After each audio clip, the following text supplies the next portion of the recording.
چلو سیکھیں۔ الحمدللہ رب العالمین والصلاة والسلام علی سید الانبیاء والمرسلین، اما بعد فاعوذ باللہ من الشیطان الرجیم، بسم اللہ الرحمن الرحیم۔ پڑھیے الصلاة والسلام علیکہ یا رسول اللہ وعلی آلکہ واصحابکہ یا حبیب اللہ، الصلاة والسلام علیکہ یا نبی اللہ وعلی آلکہ واصحابکہ یا نور اللہ۔ پیارے پیارے بچوں اور کڈز مدنی چینل کے ناظرین، ایک بار پھر حاضر ہیں پروگرام کے ساتھ۔ پروگرام کا نام ہے پروگرام کا کیا نام ہے؟ قرآن ٹائم۔ قرآن ٹائم پروگرام کا نام ہے۔ اس کے سیگمنٹ بڑی دلچسپ، انفارمیٹیو اور یونیک ہیں۔ ساتھ ہی ہمارے ساتھ اس پروگرام میں عمر فیاض بھائی بھی موجود ہیں جو ہمیں قرآنی واقعہ بھی سنائیں گے، قرآن پاک میں جو میسج دیے گئے ہیں اس سے بھی ہمیں آگاہ کریں گے۔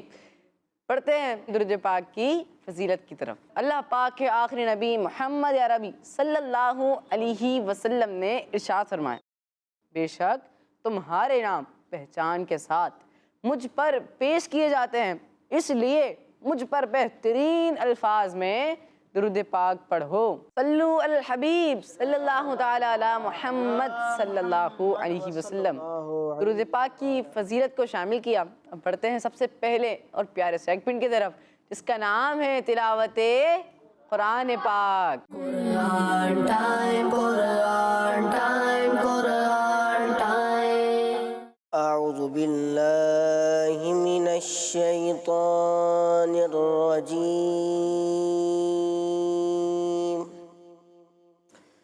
بسم اللہ الرحمن الرحیم۔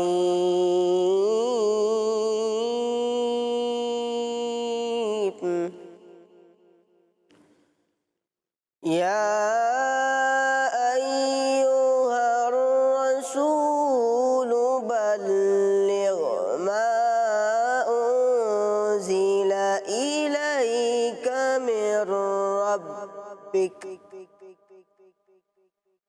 وَإِن لَّمْ تَفْعَلْ فَمَا بَلَّغْتَ رِسَالَتَهُ وَاللَّهُ يَعْصِمُكَ مِنَ النَّاسِ إِنَّ اللَّهَ لَا يَهْدِي الْقَوْمَ الكافرین۔ صدق اللہ العظیم۔ سبحان اللہ، ماشاء اللہ ماشاء اللہ۔ حسن بھائی نے بہت ہی پیارے انداز میں تلاوت قرآن پاک کی۔ اب ان آیات کے ترجمے کو بھی پروگرام میں شامل کرتے ہیں۔ آسان ترجمہ قرآن کنز العرفان۔ اے رسول، جو کچھ آپ کی طرف آپ کے رب کی جانب سے نازل کیا گیا اس کی تبلیغ فرما دیں۔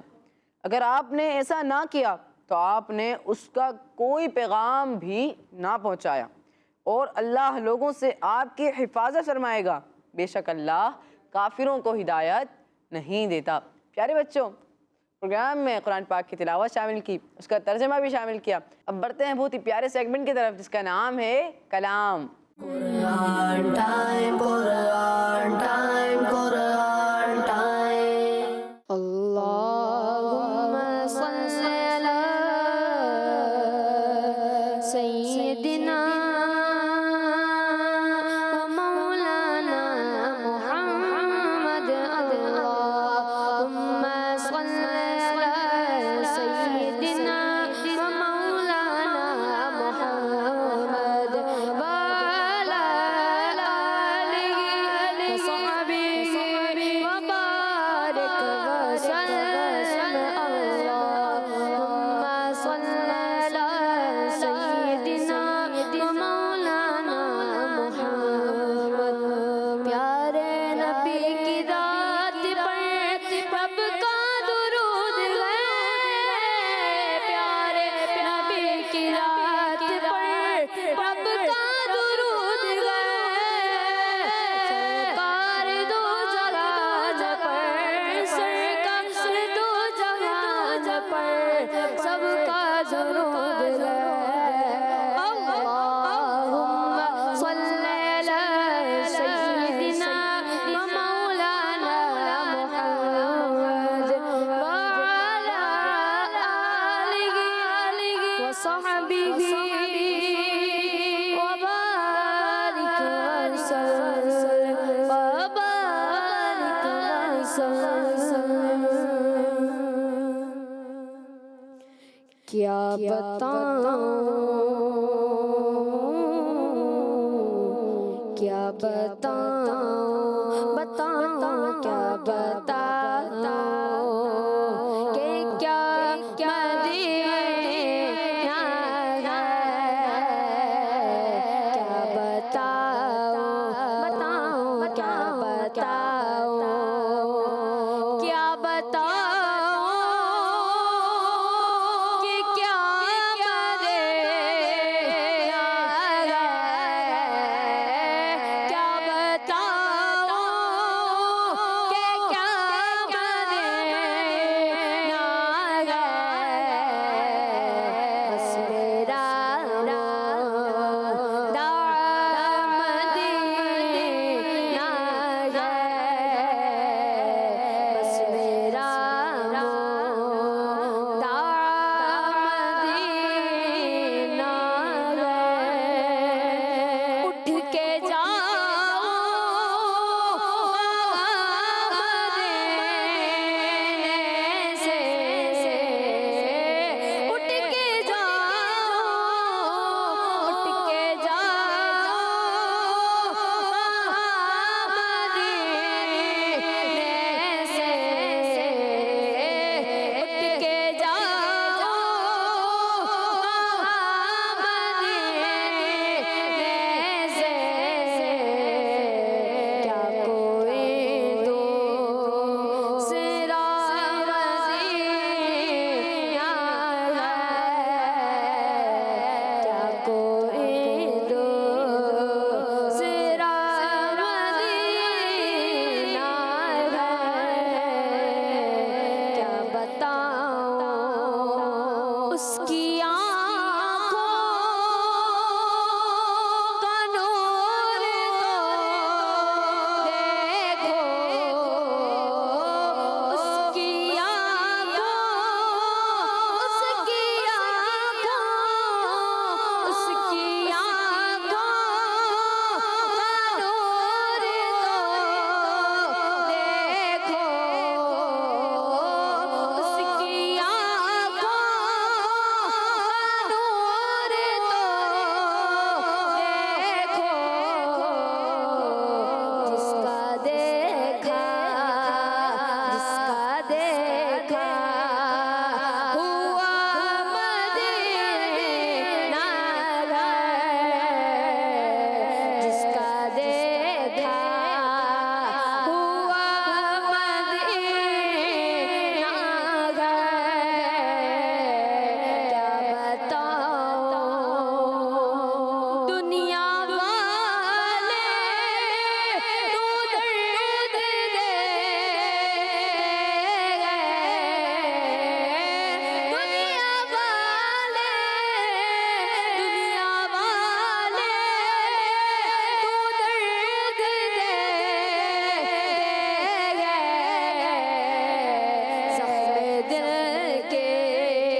اللہ، ماشاء اللہ ماشاء اللہ، بہت ہی پیارے انداز میں بہت ہی پیارا کلام سنایا. اللہ پاک آپ کو مزید برکت عطا فرمائے، آپ کے صدقے ہمیں ہی مزید برکت عطا فرمائے. آمین بجاہ نبی امین صلی اللہ علیہ وسلم.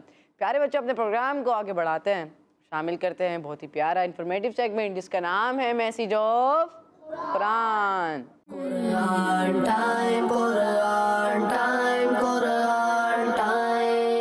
پیارے بچوں، اللہ پاک پارہ 17 سورہ حج کی آیت نمبر 65 میں ارشاد فرماتا ہے، بسم اللہ الرحمن الرحیم.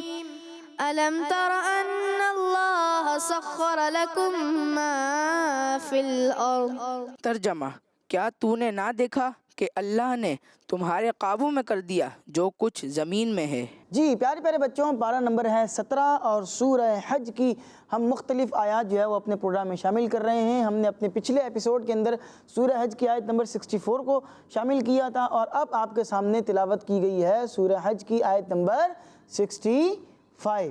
آیت نمبر 65. چلیے جی، اس آیت میں اللہ تبارک و تعالیٰ کیا ارشاد فرما رہا ہے اس کو سمجھنے کی کوشش کرتے ہیں. یہاں سے اللہ تبارک و تعالیٰ اپنے ان احسانات کا ذکر فرما رہا ہے کہ جو کہ اس نے اپنے بندوں پر فرمائے. چند کا ذکر ابھی ہوگا اور چند کا اسی آیت کے اگلے حصے کے اندر ہوگا. ابھی آپ کو انشاءاللہ ابھی آیت کا ایک حصہ سنایا ہے، اگلا حصہ بھی قاری صاحب آپ کو سنائیں گے، ترجمہ بھی آپ کو بیان کیا جائے گا. اس حصے میں کیا فرمایا گیا؟ فرمایا کہ جو کچھ زمین میں ہے اللہ پاک نے اسے تمہارے قابو میں کر دیا. جو کچھ بھی زمین میں ہے اللہ نے تمہارے قابو میں کر دیا. مثال کے طور پر بڑے بڑے پتھر ہوتے ہیں، اچھا پہاڑ ہیں، پہاڑ تو آپ نے دیکھے ہوں گے کتنے بڑے بڑے پہاڑ ہوتے ہیں، اس میں کتنے بڑے بڑے پتھر ہوتے ہیں. اللہ تبارک و تعالیٰ نے ان پتھروں کو بھی انسان کے قابو میں کر دیا کہ کتنے بڑے بڑے پہاڑ ہوتے ہیں، لوگ اس کو توڑ لیں اور اس کو توڑ کر اس میں جو بھی چیزیں جو ہے وہ موجود ہیں ان سے جو ہے وہ ذخیرہ حاصل کرتے ہیں. جیسا کہ سنگ مرمر جو ہوتا ہے، آپ کے گھر میں سنگ مرمر لگا ہوتا ہے، آپ نے سنگ مرمر جس کو جو ہے نا وہ ماربل کہا جاتا ہے. ایک تو ٹائل ہوتی ہے، ایک ہوتا ہے ماربل.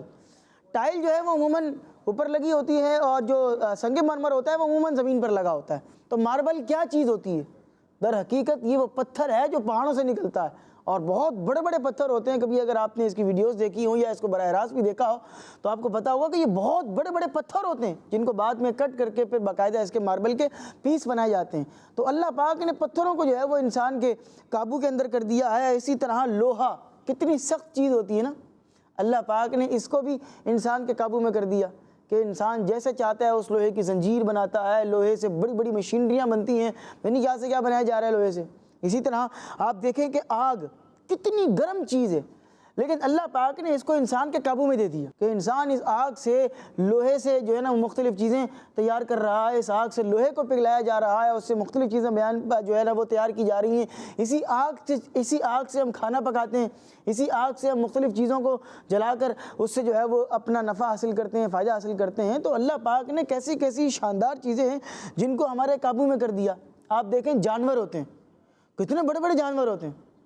آپ دیکھیں ایک اونٹ ہے، بعض اوقات ہم دیکھتے ہیں کہ چھوٹا سا بچہ اس کی رسی پکڑ کے لے کے جا رہا ہے. کتمیر بھائی آپ نے ہو سکتا ہے یہ منظر دیکھا ہی ہو، بچوں نے بھی دیکھا ہوگا. بالخصوص بقرعید کے اوپر جو ہے وہ بچے جو ہے وہ اونٹ کو لے کر جا بھی ہوتے ہیں. حالانکہ اس کے بارے میں آیا ہے کہ بھئی بعض اوقات خطرناک بھی ہو جاتا ہے اور بعض اوقات جو ہے وہ جانور جو ہے وہ اٹیک بھی کر دیتا ہے. لیکن ہم دیکھ رہے ہوتے ہیں کہ اگر کوئی لے کر جا بھی رہا ہے تو وہ بس وہ پیچھے پیچھے جا رہا ہے.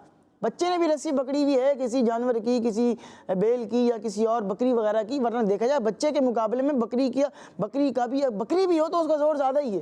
اگر بکری بھاگنا شروع کر دے تو اس کی طاقت پھر بھی زیادہ ہی ہے.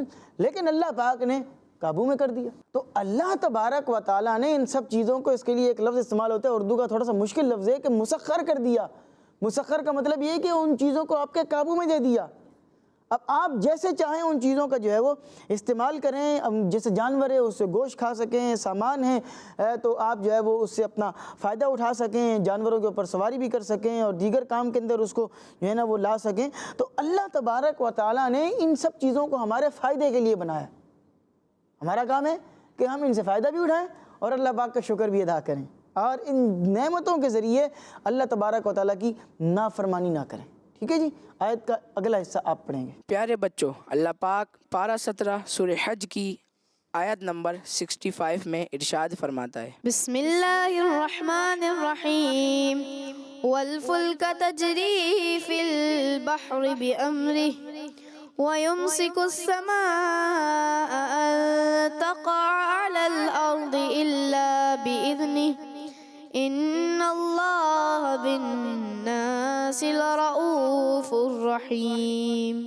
ترجمہ، اور کشتی کو جو دریا میں اس کے حکم سے چلتی ہے، اور وہ آسمان کو روکے ہوئے ہیں کہ کہیں زمین پر نہ گر پڑے مگر اس کے حکم سے، بے شک اللہ لوگوں پر بڑی مہربانی فرمانے والا، رحم فرمانے والا ہے۔ جی پیارے پیارے بچوں، یہ اسی آیت کا جو ہے وہ اگلا حصہ ہے، اور اس سے پہلے جو حصہ تھا اس میں اللہ تبارک و تعالیٰ نے اپنے ایک احسان کا ذکر فرمایا تھا کہ زمین اور آسمان میں جو کچھ ہے، کہ زمین کے اندر جو کچھ ہے اللہ تبارک و تعالیٰ نے اس کو تمہارے لیے کیا ہے، تمہارے قابو میں کر دیا ہے، تمہارے بس میں کر دیا ہے، تمہارے لیے مسخر کر دیا ہے، اب تم اسے فائدہ اٹھاؤ۔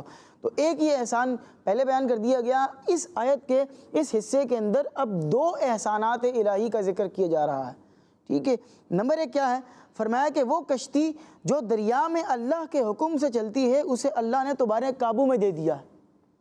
آپ دیکھیں کتمیر بھائی کہ کتنے بڑے بڑے جہاز ہوتے ہیں، پانی کے جہاز ہوتے ہیں، کیسی کشتیاں ہوتی ہیں۔ اچھا بعض لوگ اس کو کشتی پڑھ رہے ہوتے ہیں کاف کے نیچے زیر لگا کر، تو یہ کشتی نہیں ہے، اصل جو اس کا اردو کی ڈکشنری کے اندر جو تلفظ ہے وہ کاف کے اوپر زبر ہے، کشتی، ٹھیک ہے، پیش نہیں لگائیں گے ورنہ پھر وہ کشتی ہو جائے گا، تو اس طرف نہیں جانا ہے، کاف کے اوپر زبر لگا کے کشتی کی طرف ہی رہتے ہیں۔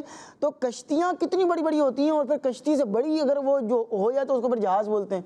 آپ دیکھیں کتنے بڑے بڑے جو کارگو شپ ہوتی ہیں ان کے اندر آپ دیکھیں کتنے بڑے بڑے کنٹینر رکھے ہوتے ہیں، وہ کتنا ٹنوں وزنی جو ہے وہ سامان لے کر یہاں سے وہاں آ رہی جا رہی ہیں۔ اور دنیا کے اندر آج بھی اگر آپ کو سامان ایک ملک سے دوسرے ملک بھیجنا ہے تو سب سے کامیاب طریقہ کار اس کا یہی ہے کہ سمندر کے اندر آپ جو ہے وہ کشتی کے ذریعے اپنے سامان کو بھیجیں۔ ہوائی جہاز کے ذریعے تو بہت مہنگا پڑ جائے گا، کشتی کے اندر جو ہے وہ بڑے بڑے جہازوں کے اوپر وہ سامان رکھا جاتا ہے، اور پھر جو ہے وہ جو کارگو شپس ہوتی ہیں وہ ان سامانوں کو لے کر آ رہی جا رہی ہے۔ تو یہ انٹرنیشنل جو ہے وہ ایک پورا بہت بڑی صنعت ہے اور بہت بڑی ایک بزنس ہے۔ تو اللہ پاک نے ان جہازوں کو، کشتیوں کو جو ہے وہ انسانوں کے قابو کے اندر دے دیا ہے، اور اب تو ساری چیزیں آٹومیٹک آ گئیں۔ پہلے تو بڑی مشکلیں ہوتی تھیں، وہ چپو ہوتا تھا کشتی کا، اور آپ نے دیکھا ہوگا وہ اگر کچھ ویڈیوز کے اندر تو وہ دونوں ہاتھوں سے یوں کر کے چلانا پڑتا تھا پھر کشتی چلتی تھی۔ آج کے دور کے اندر تو مشینوں والی آ گئی ہیں، اور جو ہے نا اسپیڈ بوٹس آ گئی ہیں، اور دیگر مختلف قسم کے بڑے بڑے انجن والی بوٹس آ گئی ہیں۔ اب تو ایسی آ گئی ہیں کہ وہ پانی کے اوپر چل رہی ہیں، پانی کی لہریں آ رہی ہیں، جہاز کے اندر ہوٹلز بنے ہوئے ہیں، ہوٹل میں جو گلاس رکھا ہے وہ بھی نہیں گرتا، یعنی اتنے بالکل آرام سکون کے ساتھ جو ہے وہ چل رہی ہیں۔ ہاں جب طوفان آئے اور اللہ پاک امتحان لینا چاہے تو پھر تو بڑے بڑے جہاز جو ہیں وہ بھی تہس نہس ہو جاتے ہیں، لیکن بہرحال اللہ پاک نے میجورٹی اگر دیکھا جائے تو ان جہازوں کو اور اس طرح کی کشتیوں کو بندے کے قابو کے اندر دے دیا ہے، اور فرمایا کہ اللہ پاک نے اپنی قدرت سے آسمان کو روکے ہوئے رکھا ہے تاکہ وہ زمین پر گر نہ پڑے۔ آپ دیکھیں آسمان کو کوئی پلر آپ کو کبھی نظر آیا؟ چھت کا تو پلر ہوتا ہے نا، بھی چھت کس چیز پر ٹنگی ہوئی ہے؟ پلر پر ٹنگی ہوئی ہے، لیکن جو یہ زمین کی چھت آسمان ہے اس کو کس چیز سے ٹیک لگائی ہوئی ہے؟ کس چیز سے اس کو سہارا دیا ہوا ہے؟ کسی بھی چیز سے نہیں ہے، یہ فقط اللہ پاک نے اپنی خاص کرم نوازی سے اس کو روکے رکھا ہے تاکہ یہ زمین پر گر نہ پڑے۔ اور فرمایا کہ اگر یہ گر پڑا تو پھر جو لوگوں کو نعمتیں اللہ پاک نے عطا فرمائی ہوئی ہیں وہ تو پھر تہس نہس ہو جائیں گی۔ دنیا کے اوپر جو اللہ پاک نے نعمتیں دی ہوئی ہیں، آسمان کو روکے رکھا ہے تاکہ لوگوں کو جو نعمتیں عطا فرمائی ہیں وہ ختم نہ ہوں۔ البتہ جب قیامت قائم ہوگی تو اللہ کے حکم سے آسمان گر جائے گا۔ قیامت جب قائم ہوگی تو آسمان پھٹ جائے گا اور آسمان گر پڑے گا۔ اور اس آیت کے آخر کے اندر جو ہے وہ یہ ارشاد فرمایا گا کہ بے شک اللہ پاک لوگوں پر بڑی مہربانی فرمانے والا، رحم فرمانے والا ہے کہ اس نے ان کے لیے دین و دنیا کے فائدے اٹھانے کے دروازے کھولے ہیں اور طرح طرح کے نقصانوں سے انہیں محفوظ کیا ہوا ہے۔ اللہ تبارک و تعالیٰ کی عطا ہے کہ اللہ تبارک و تعالیٰ نے ہمیں بہت ساری پریشانیوں سے، مصیبتوں سے بچا کر رکھا ہوا ہے، اور بہت ساری نعمتیں ہمیں عطا فرما رکھی ہیں۔ میں نے جیسے کہ پہلے بھی ذکر کیا تھا، اسی بات پر اپنی سیگمنٹ کا اختتام کروں گا کہ جو نعمتیں ہمیں ملی ہیں ان نعمتوں پر اللہ کا ہمیں شکر ادا کرنا ہے، اور شکر ادا کرنے کا کتمیر بھائی طریقہ کار یہ ہے کہ ان نعمتوں کے ذریعے آپ اللہ کی نافرمانی نہ کریں۔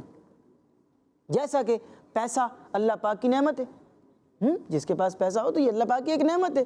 کہ وہ فقیر نہیں ہے، بہت زیادہ غریب نہیں ہے۔ تو اب جس کے پاس پیسہ ہے، اللہ کی نعمت ہے، اس کو چاہیے کہ وہ حرام چیزوں کے اندر، سود خوری کے اندر اور معاذ اللہ جوئے کے اندر، شراب میں پینے کے اندر اپنے پیسوں کو نہ اڑائے، بلکہ کیا شکر ادا کرنے کا طریقہ کار کیا ہے؟ غریبوں کی مدد کر دے، بیواؤں کی جو ہے نا وہ داد رسی کر دے، جو یتیم ہے اس کا جو ہے وہ خرچہ اپنے سر کے اوپر لے لے، جو علماء بن رہے ہیں، جو مدرسے کے اندر پڑھنے والے طلباء ہیں، ان کی پڑھائی کا خرچہ اٹھا لیں۔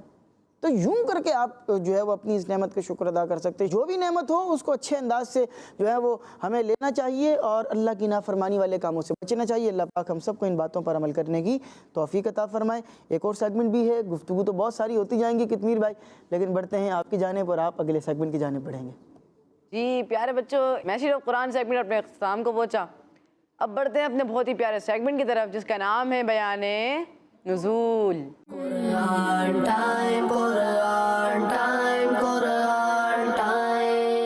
پیارے بچوں اور کڈس مدنی چینل کے ناظرین، جیسا کہ آپ کو معلوم ہے اس سیگمنٹ میں قرآنی آیت کے شان نزول بیان کیے جاتے ہیں، اور آج ہم پارہ 15 سورہ کہف کی آیت نمبر 26 کے شان نزول کے بارے میں سنیں گے۔ تو پیارے بچوں، اللہ پاک ارشاد فرماتا ہے، بسم اللہ الرحمن الرحیم، قل اللہ اعلم بما لبثوا لہ غیب السماوات والارض ابصر به واسمع ما لهم من دونه من ولی ولا یشرک فی حکمہ احدا۔ ترجمہ، تم فرماؤ اللہ خوب جانتا ہے، وہ جتنا ٹھہرے، آسمانوں اور زمین کے سب غیب اسی کے لیے ہیں، وہ کتنا دیکھنے والا اور سننے والا ہے، ان کے لیے اس کے سوا کوئی مددگار نہیں، اور وہ اپنے حکم میں کسی کو شریک نہیں کرتا۔ آئیے بچوں اب اس آیت کا شان نزول یعنی نازل ہونے کی وجہ سنتے ہیں۔ تو بچوں، اس پچھلی آیت میں اللہ پاک نے فرمایا کہ اصحاب کہف اپنے غار میں 309 سال تک ٹھہرے رہے۔ جب کافروں کو معلوم ہوا کہ اللہ پاک نے اصحاب کہف کے غار میں 309 سال تک رہنے کا فرمایا ہے، تو انہوں نے کہا کہ 300 سال تک تو ٹھیک ہے، مگر 9 سال بڑھانا کیسا ہے؟ تو انہوں نے کہا اس کا تو ہمیں علم نہیں ہے۔ اس موقع پر یہ آیت مبارکہ نازل ہوئی اور اللہ پاک نے ارشاد فرمایا، اے حبیب صلی اللہ تعالی علیہ وآلہ وسلم، آپ ان سے کہہ دیں کہ اللہ پاک خوب جانتا ہے کہ وہ لوگ کتنا ٹھہرے تھے، کیونکہ آسمانوں اور زمین کے سب غیبوں چھپی ہوئی باتوں کا علم اسی کو ہے، اور کوئی ظاہر اور کوئی باطن اس سے چھپا ہوا نہیں ہے۔ صلو علی الحبیب صلی اللہ تعالی علی محمد صلی اللہ تعالی علیہ وسلم۔ صلی اللہ علیہ وآلہ وبارک۔ پیارے بچوں، بے شک اللہ پاک سب کچھ جانتا ہے، ظاہر کو بھی جانتا ہے، باطن کو بھی جانتا ہے، سب کچھ دیکھ سکتا ہے، جو عام انسان نہیں دیکھ سکتا سب کچھ وہ دیکھتا ہے، جو عام انسان سن نہیں سکتا اللہ پاک وہ بھی سنتا ہے، اور ہمیں جو سماعت کا تحفہ اللہ پاک نے دیا ہے، اللہ پاک کا ہمیں شکر ادا کرنا چاہیے۔ پیارے بچوں، بڑھتے ہیں اپنے بہت ہی پیارے معلوماتی سیگمنٹ کی جانب، اس کا نام ہے ایک واقعہ۔